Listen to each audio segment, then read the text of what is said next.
saya ambil 1 karung untuk saya eksplorasi tanahnya. Mas, berarti tanah itu sebenarnya banyak warna ya? Tanah itu banyak, Sebelum diwarnai ya, sebenarnya pada dasarnya tanah banyak warna. ya tanah itu banyak warna, banyak jenisnya. Setiap tanah butuh apa sih namanya, treatment yang berbeda-beda. Ada yang halus dan mudah untuk dibentuk, ada yang halus tapi ketika dibentuk dia gampang patah, itu ada, dan banyak yang lainnya sih. Dan yang paling bagus sebenarnya ada di Kalimantan, dan apa sih penghasil timah itu, Bangka ya. Bangka bagus itu kaolin biasanya kita pakai untuk campuran stoneware biasanya, dan porselen juga itu bahan baku porselen itu kaolin. Mas, apa kaitannya tanah, tabah, dan terapi, Mas?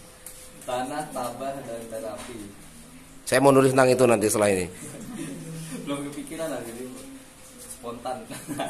Tanah dan tabah. Ini kan bicara ketabahan ya. Bahwa ternyata buat seperti ini butuh kesabaran, butuh ketabahan.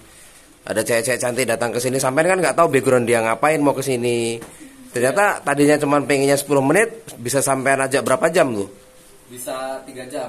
3 jam. Bisa 4 jam ya. Kalau misalkan mereka memerlukan kebutuhan khusus ya.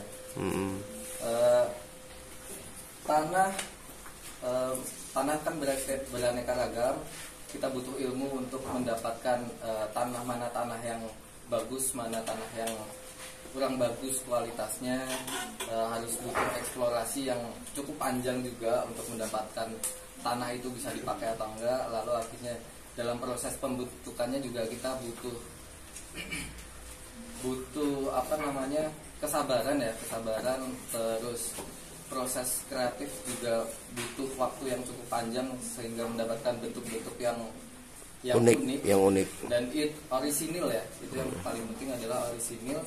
Lalu akhirnya dalam prosesnya juga kita membutuhkan kesabaran, dari banyak teknik, dari pinching, dari apa namanya putar, dan itu membutuhkan melibatkan perasaan kita juga dalam memahami tanah. Jadi ketika kita membuat tanah lihat menjadi sebuah produk, itu sebenarnya kita sedang berkomunikasi dengan tanah. Tanah ini bisa diapakan, tanah kita lagi ngobrol nih sama tanah, tapi lewat apa sih namanya, sentuhan ya.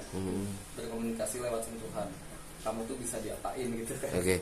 Kalau kata Pramudia Anantatur, kalau dia sedang menulis novel gitu, karya dia sebut sebagai karya itu sebagai anak-anak rohani. Iya, betul. Nah, bisakah juga kemudian karya Gerabah Mas Baskoro ini juga disebut sebagai hasil dari anak-anak rohani atau spiritualitas?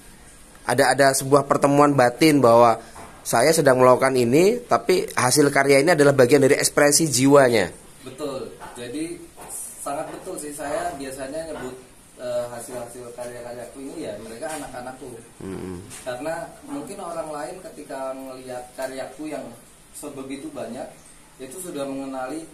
Ketika salah satu karyaku ada di tempat lain, mungkin orang-orang bisa mengenali, oh ini karya Baskoro. Karena emang karya-karyaku seperti ini gitu, dan saya terus-menerus melakukan itu. Pada akhirnya orang-orang mengenal itu adalah karyaku walaupun nggak ada aku di situ ketika itu.